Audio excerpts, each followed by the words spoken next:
눈도 오고 길도 미끄러운데 여러분들 이렇게 다 반갑게 얼굴을 다시 볼 수 있어서 너무나 감사합니다. 길만 조금 막히고 미끄러워도 우리는 어딜 가기가 참 힘들죠. 제가 미시간에 살 때 오바마 대통령이 미시간에 있는 저희 그 다운타운을 방문한 적이 있었습니다. 며칠 전부터 뭐 이렇게 길을 가로막기도 하고 경호원들이 미리 와서 아마 대통령의 동선을 다 체크했던 것 같습니다. 누구를 만나야 될지도 다 준비하고요. 그렇게 했는데 막상 대통령이 와서 한번 그 마을을 지나고 그리고 파이브 가이스라는 햄버거 집에 한번 들어간 것만으로 그 집은 아주 대박이 났고요. 많은 사람들이 그 영향력을 받을 수 있었습니다. 그런데 대통령이 오는 그 길을 그저 동네 경찰 수준에서 준비하고 예비하고 할 수는 없었을 것입니다. 대통령 경호처에서 나와서 미리 준비하고 하는 것이죠. 사람이 오고 또 어떤 사람이 오고 누가 오는가에 따라서도 이렇게 준비하고 예비하는 것이 달라집니다. 온 인류의 구원자이신 메시아이신 예수님이 오십니다. 그러면 하나님이 그 길을 예비하는 사역을 누구에게 맡기실까요? 아무에게나 맡겨서는 안 될 것입니다. 참으로 하나님이 미리 택하시고 준비하신 인물을 보내서 예수님이 오실 길을 예비하고 준비하게 하셨던 것입니다. 그게 누굽니까? 오늘 우리가 읽은 세례 요한입니다. 침례교에서는 침례 요한이라고도 합니다. 세례 요한이 어떻게 주님의 오실 길을 예비했는지 지금 우리는 대림절, 대강절을 맞아서 주님 오실 것을 다시 기다리는 절기를 보내고 있는데 우리는 어떻게 예수님을 다시 맞이하고 어떻게 준비해야 할지 한번 같이 생각해 보려고 합니다. 세례 요한은 주의 길을 예비한 자라는 그런 이름이 붙어 있고요. 이 세례 요한은 예수님의 친족 중에 한 사람입니다.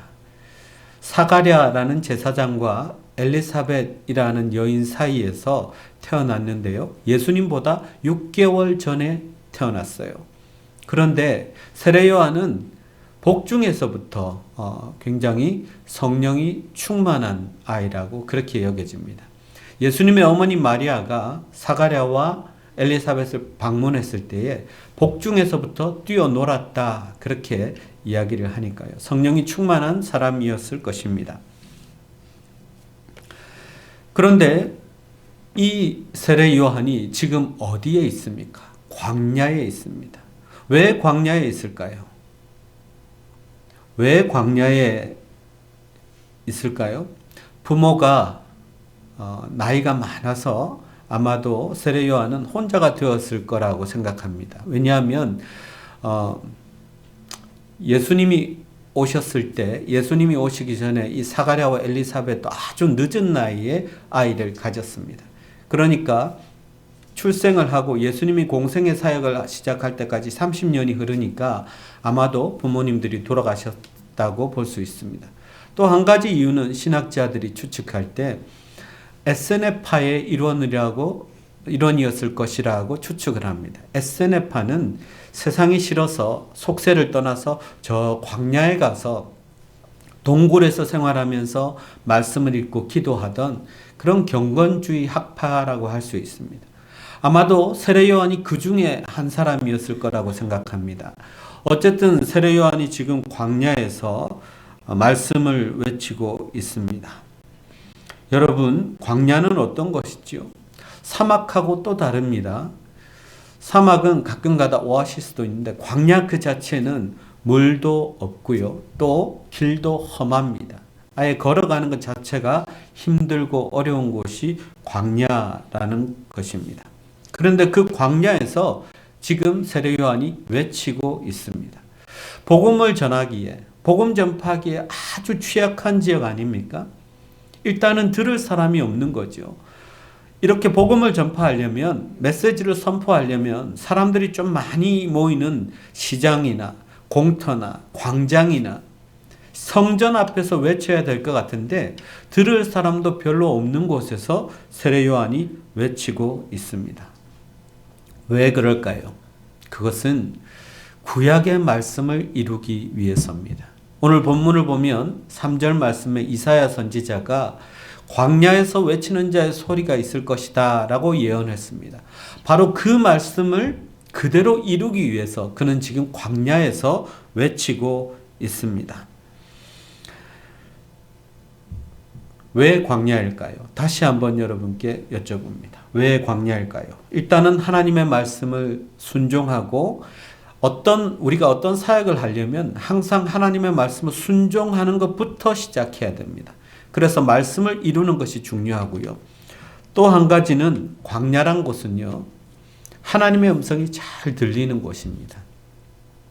광야에 낮에는 별로 보이는 것은 자연밖에 없고요. 혹 짐승들이 보일 수도 있겠습니다.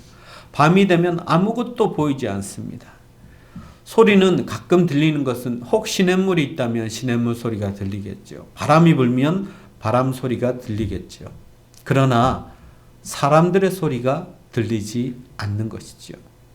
굉장히 많은 사람들이 모여 있는 곳, 그곳에는 사람들의 여러 가지 소리가 들려옵니다. 사역을 분주하게 하는 곳은 온갖 사람들의 소리가 다 들립니다. 그런 곳이 아니라 광야는 오직 하나님의 음성에 집중할 수 있는 곳이고요. 하나님의 음성이 잘 들려오는 곳입니다. 영적으로는 하나님을 잘 바라볼 수 있는 곳입니다. 그래서 하나님의 진정한 사역자들은 광야에서 하나님의 음성을 듣고 하나님의 말씀을 듣고 사역을 시작합니다. 때때로 하나님은 일부러 하나님의 사람들을 광야로 보내기도 합니다. 일부러 광야로 보내서라도 하나님의 말씀을 듣고 순종하게 하시고 그 말씀을 따라 사역하게 하시는 것입니다. 사람들의 말에 따라 흔들리지도 않고요. 한눈을 팔지도 않고요. 오직 하나님의 음성만 들을 수 있는 곳, 그곳이 바로 광야입니다. 자, 광야에 있는 세례 요한의 모습은 또 어떻게 묘사가 되어 있냐면요. 낙타 털옷을 입고 가죽 허리띠를 메고 그리고 메뚜기와 석청을 먹었다 이렇게 되어 있습니다. 낙타 털옷 하니까 아주 비싼 모피를 걸쳤구나라고 생각하기 쉽죠.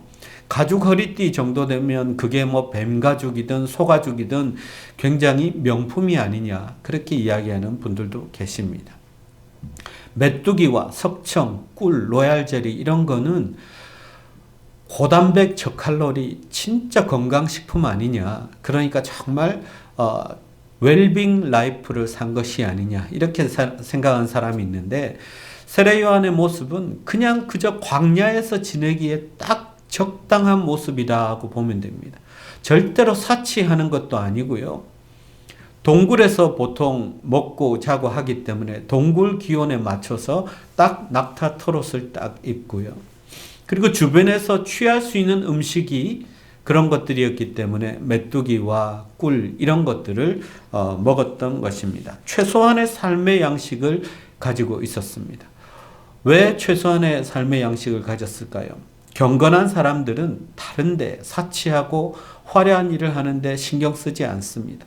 오직 하나님의 말씀을 듣고 순종하고 말씀을 적고 기도하는 일 외에는 집중하지 않기 위해서 최소한의 삶의 양식을 가지고 있었다는 것을 볼 수 있습니다. 그렇게 광야에서 생활하면서 외치고 있습니다. 그런데 누가 들을까요? 이렇게 광야에서 외치고 선포하는데 누가 들을까요? 참 놀랍게도 5절 말씀을 보면 예루살렘과 온 유대와 사방에서 바리새인과 서기관들이 다 몰려들었다 그랬습니다. 어떻게 그 광야에서 집회를 갖고 광야에서 외치는데 이렇게 많은 사람들이 모여들었을까요? 하나님의 역사입니다. 하나님의 은혜가 아니고는 하나님의 역사가 아니고서는 설명이 안 되는 것이죠. 세례 요한의 메시지가 무엇이었습니까? 세례 요한이 선포한 메시지는 회개하라, 천국이 가까웠다라는 것이었습니다. 종말이 가까웠다는 것을 선포합니다. 여러분, 이 메시지가 얼마나 인기가 없는 메시지인지 여러분 아시죠? 지금도 여러분이 유튜브, 인터넷을 보면 얼마든지 많은 메시지들이 들려오는데 종말과 회개를 강조하는 설교는요, 이단 사이비들 말고는 잘 없습니다. 사람들이 듣기 싫어하니까 그렇습니다. 어떻게 하면 행복하게 살 수 있는지, 어떻게 하면 성공할 수 있는지, 어떻게 하면 평안한 삶을 사는지, 이런 세상의 처세술이나 성공하는 방법이나 이런 것과 별로 다름없는 메시지들이 계속 선포되고 있다는 것입니다. 그런데 세례 요한은 아주 칼 같은 메시지를 선포했습니다. 회개하라, 천국이 가까웠느니라, 그렇게 말하고요. 10절 말씀을 보면 도끼가 나무 뿌리에 놓였다. 이제 찍어서 불에 던져버릴 것이다. 열매 맺지 못하는 사람은 던져버릴 것이다. 지옥을 의미하는 무시무시한 설교를 하고 있습니다. 그런데 참 놀랍게도 이런 메시지를 듣고도 사람들이 세례 요한에게 계속해서 몰려드는 것입니다. 세례 요한이 그 사람들에게 회개를 시키고 그 다음에 세례를 줍니다. 여러분, 세례가 뭐죠?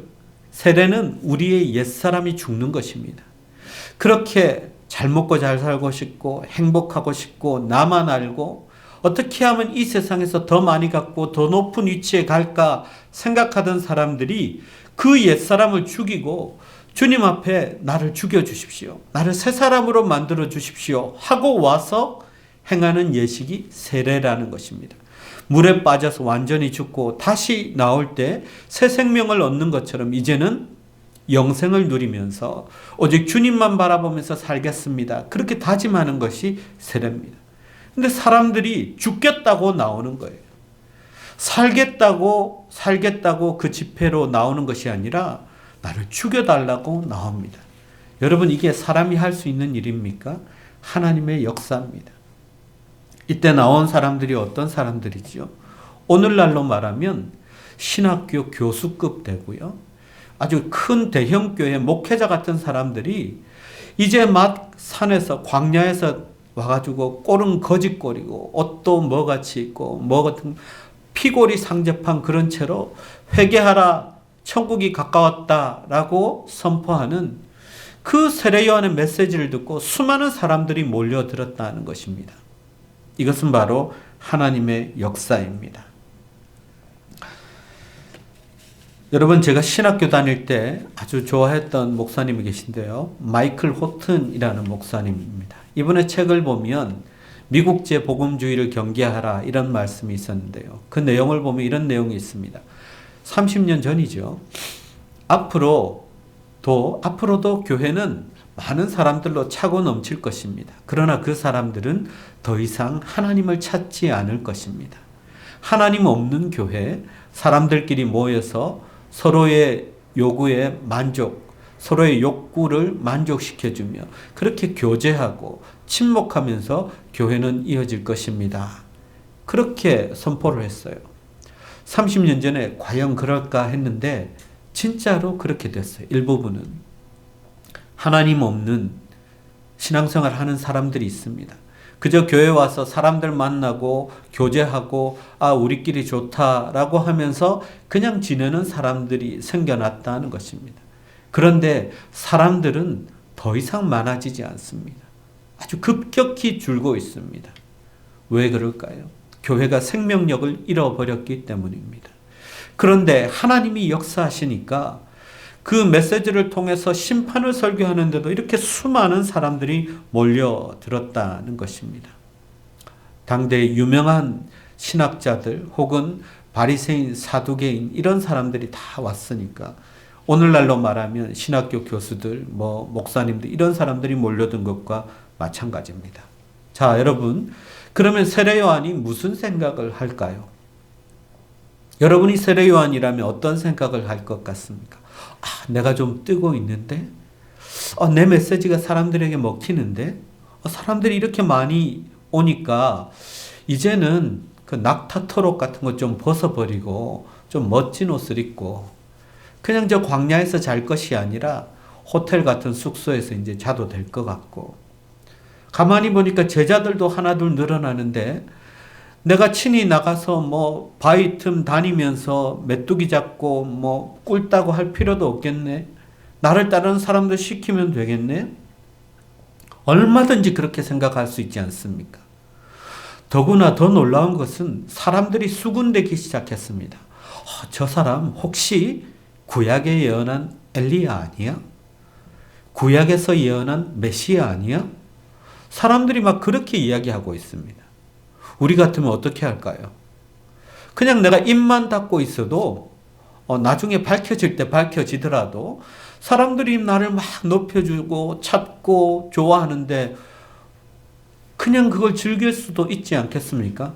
이제부터는 표정 관리 좀 해야지 라고 생각할 수 있겠지요. 그런데 세례 요한은 그렇게 하지 않습니다. 칼같이 이야기합니다. 그게 11절 말씀입니다.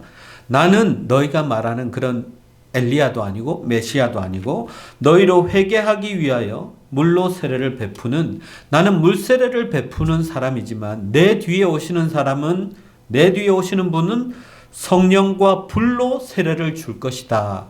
그렇게 이야기합니다. 예수님의 앞길을 예비하는 사람에 불과하다는 것입니다. 나는 그분이 오는 것을 준비하는 사람이지 나는 절대로 너희들에게 그렇게 영광받을 사람이 아니다 라고 이야기하는 거죠. 그리고 나는 그의 신을 들기도 감당치 못하겠노라 그렇게 이야기했습니다. 예수님의 신도 들 능력이 없다. 이건 무슨 말일까요? 이스라엘 사람들, 유대인들은 그 광야 그리고 그 먼지 투성이인 그 삶의 환경 속에서 항상 샌들을 신고 다녔습니다. 오늘날처럼 샌들이라고 해서 찍찍이가 있어서 그냥 바로 뛰고 붙이고 하는 그런 신발이 아니라 끈으로 매었기 때문에 그 끈을 풀어야 되는데 유대인들이 이렇게 오면 그 종들이 그 신발 끈을 풀어줍니다. 이거는 종들이 하는 일이에요. 심지어 그 주인을 따라서 그 신발을 들고 따라다니기도 합니다. 자신은 그런 존재라는 것입니다. 나는 예수님이 오시면 그분의 신발 들고 다녀야 되는 수준이지 나는 절대로 여러분이 생각하는 그런 사람이 아닙니다. 여러분, 세례 요한이 얼마나 자기 자신의 위치를 잘 정확하게 파악하고 그리고 겸손하게 예수님을 섬겼는지 모릅니다. 주님이 주인이시고 나는 그저 예비하는 사람입니다. 오늘날 목회자들에게도 그리고 사역자들에게도 이것이 정말 중요합니다. 우리는 주님의 길을 예비하고 주님의 오실 길을 준비하는 사람들이고 주님께서 이 땅에서 하셨던 사역을 계속해서 이어나가는 사람들이지 우리가 주님의 위치에 갈 수는 없습니다. 주님이 받으실 영광을 우리가 받아서는 안 됩니다. 그런데 얼마나 많은 목회자들이 그 자리에 올라가려고 하는지 모릅니다. 그렇게 하지 않아도 사람들이 그렇게 대접하는 그런 성도들도 있습니다. 예수님을 따르고 예수님의 제자가 되라고 하지 않고 나를 따르고 내 말대로 하는 사람이 되라고 그렇게 이야기하는 목회자들도 있다는 것입니다. 여러분, 우리는 세례 요한처럼 그 낮은 자리로 가야 합니다. 세례 요한처럼 겸손히 주님의 길을 예비하는 사람, 분명히 우리의 위치와 우리의 자세를 깨닫고 그렇게 유지하는 사람이어야 한다는 것입니다. 여러분, 저도 여러분도 다 주님 오시기를 기다리는 사람, 예비하는 사람이지 결코 우리가 주님 받으실 영광을 대신 받아서는 안 될 것입니다. 제가 한국을 떠나온 지가 이제 거의 한 19년 되어 가는 것 같은데요. 그때 교회를 떠날 때 담임 목사님이 설교할 수 있는 기회를 주셨습니다. 이렇게 많은 사람, 부목사라고 다 주는 건 아닌데 어쨌든 목사님이 기회를 주셨어요. 그래서 마지막 설교를 제가 하면서 이렇게 말씀드렸던 적이 있습니다. 사랑하는 성도 여러분, 저는 이제 한국을 떠나서 미국으로 갑니다.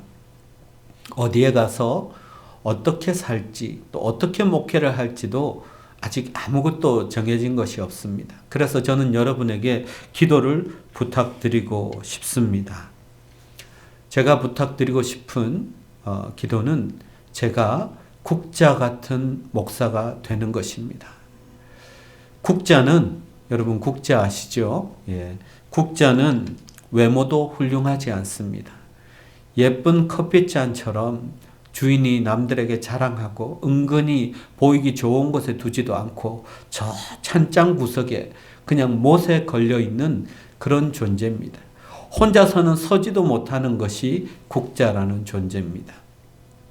그러나 주인이 사용하기 시작하면 주인의 손에 들려서 주인이 원하는 것을 음식을 이곳에서 저곳으로 아주 풍성하게 아주 훌륭하게 옮기는 것이 바로 국자입니다.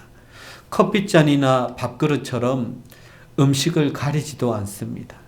뜨겁든 차든 맵든 짜든 주인이 옮기면 옮기는 대로 그 음식을 담아서 훌륭하게 옮기는 것이 국자입니다. 그리고는 또 저 찬장 구석에 처박혀 있을지도 모르지만 붙들어서 쓰는 사람의 손에 아주 훌륭하게 쓰이는 도구인 것처럼 저는 국자 같은 목사가 되고 싶습니다.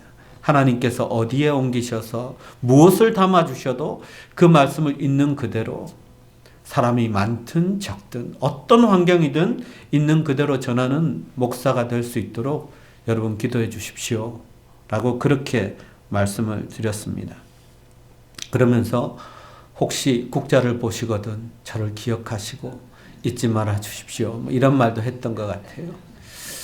이 말씀이 은혜가 되었는지 안 되었는지는 모르겠는데요. 몇 해 후에 제가 한국에 가서 그때 성도들을 만나보니까 생긴 거는 곰같이 생긴 목사님 너무 여우 같아가지고 그렇게 국자에다가 자기를 딱 박아놓고 가가지고 국자 볼 때마다 제가 생각난다는 거예요.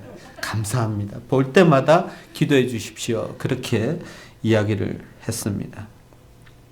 여러분, 이 국자 목회관은요, 제가 만든 건 아니에요. 저도 보고 은혜를 받아서 저도 국자 같은 목사가 되게 해주십시오. 하나님께 늘 기도해 왔던 저의 모토이지 제가 만든 것은 아닙니다. 그런데 실제로 이민 목회를 하다 보니까 국자처럼 혼자서 일어서지도 못할 때도 있었어요. 어두운 찬장 깊숙이 처박혀 있어서 아무도 모를 때도 있었습니다. 그런데 하나님이 꺼내서 쓰시더라고요. 하나님이 쓰시고 싶은 곳에, 하나님이 말씀 전하고 싶은 곳에 저를 들어서 쓰시더라고요. 저는 그 기도가 응답받았습니다. 앞으로도 응답받을 것입니다. 세례 요한이 그런 사람이었습니다. 주님보다 더 인기 있고 자기의 인기가 막 높아지는 순간에도 내가 예수요라고 말하지 않았습니다. 나도 예수처럼 대접받아야 합니다. 나도 메시아급의 대우를 받아야 합니다. 절대로 소리치지 않았습니다. 나를 따르라고 하지 않았습니다. 저분을 따르십시오. 내 뒤에 오시는 예수님을 따라야 합니다. 라고 했던 사람이 바로 세례 요한입니다. 여러분, 세례 요한을 가리켜서 뭐라고 얘기하냐면 광야에서 외치는 자의 소리라고 이야기합니다. 여러분, 이건 잘 해석해야 합니다. 세례 요한이 광야에서 외치는 자라고 했으면 굉장히 쉽습니다. 세례 요한이 그렇게 외쳤구나 라고 생각하면 되는데 성경은 그렇게 말하지 않고요. 세례 요한이 광야에서 외치는 자의 소리라고 합니다. 세례 요한은 그냥 소리 같은 존재였어요. 여러분, 소리라는 것은 말하는 사람이 말을 하면 그 소리는 잠깐 있다가 금방 사라집니다. 우리 앞에서는 금방 사라집니다. 그 소리에 무슨 인격이 있습니까? 의지가 있습니까? 없습니다. 그냥 말씀하시는 분의 인격과 의지와 뜻에 따라서 선포되고 사라지는 것이 소리라는 것입니다. 세례 요한은 자기의 본분을 알았습니다. 그리고 그렇게 사역했습니다. 그것이 바로 세례 요한의 삶이었습니다. 자기의 인격과 자기의 신학과 자기의 뜻대로 의지대로 선포하지 않았습니다. 오직 하나님의 뜻대로 하나님께 붙들려서 주신 말씀만 선포했습니다. 그래서 그는 진짜 광야에서 외치는 자의 소리였습니다. 그런데 광야에서 외치는 소리 아무도 듣지 않을 것 같지만 그 소리에 반응한 수많은 사람들이 나온 것처럼 하나님은 지금도 세례 요한처럼 자신의 인격과 뜻과 의지를 내려놓고 오직 하나님께서 주시는 대로 말씀 선포하고 그 말씀 붙잡고 사역하는 사람들, 그런 사람들에게 하나님이 믿음의 사람들을 붙여주시고 그 교회를 부흥하게 해주시고 역사하시는 줄 믿습니다.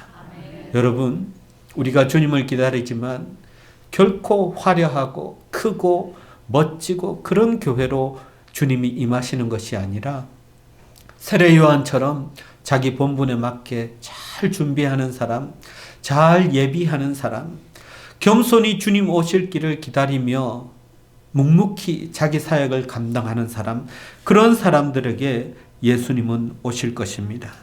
여러분, 혹시 우리가 광야에 있습니까? 아무 도움이 없고 내 이야기에 사람들이 집중하지도 않고 나는 그렇게 인기도 없고 그렇다 할지라도 우리가 세례 요한처럼 겸손히 주의 말씀 붙잡고 나아가면 우리의 삶의 현장, 우리가 일하는 자리, 우리의 가정 곳곳마다 하나님이 오시는, 그리고 예수님이 임재하시는 그런 곳이 될 줄 믿습니다. 예수께서 오셨을 때 세례 요한을 여자가 낳은 자 중에 세례 요한보다 큰 자가 없다고 하셨습니다. 그 말은 이 세상에서 사람이 받을 수 있는 가장 큰 칭찬입니다. 여자가 낳은 모든 인간들 중에 세례 요한만큼 큰 자가 없다 그랬습니다. 겸손히 주님을 섬겼는데 주님은 그를 가장 큰 사람으로 여겨주셨습니다. 여러분, 우리 교회가 그런 교회가 될 줄 믿습니다. 주님 오셔서 뉴욕에서 가장 큰 교회, 아니 이 세상에서 가장 큰 교회라고 칭찬하실 줄 믿습니다. 대강절입니다. 주님 오심을 기다리면서 다시 한번 겸손히 주님의 말씀에 귀 기울이고 세례 요한처럼 주의 길을 잘 예비하는 우리 모든 성도들 되시기를 축원합니다. 기도하겠습니다. 하나님, 주님 오심을 기다리며 세례 요한의 모습을 살펴보았습니다. 다시 한번 세례 요한처럼 겸손히 말씀 붙잡고 주의 음성을 듣고 행하는 우리가 되게 하시고, 우리가 예비하고 또 우리가 하는 사역을 통해서 우리 주님 다시 오실 길이 더 잘 준비되어서 주님 오셨을 때 크게 칭찬받는 우리 모두가 되게 하여 주옵소서. 예수님의 이름으로 기도하옵나이다.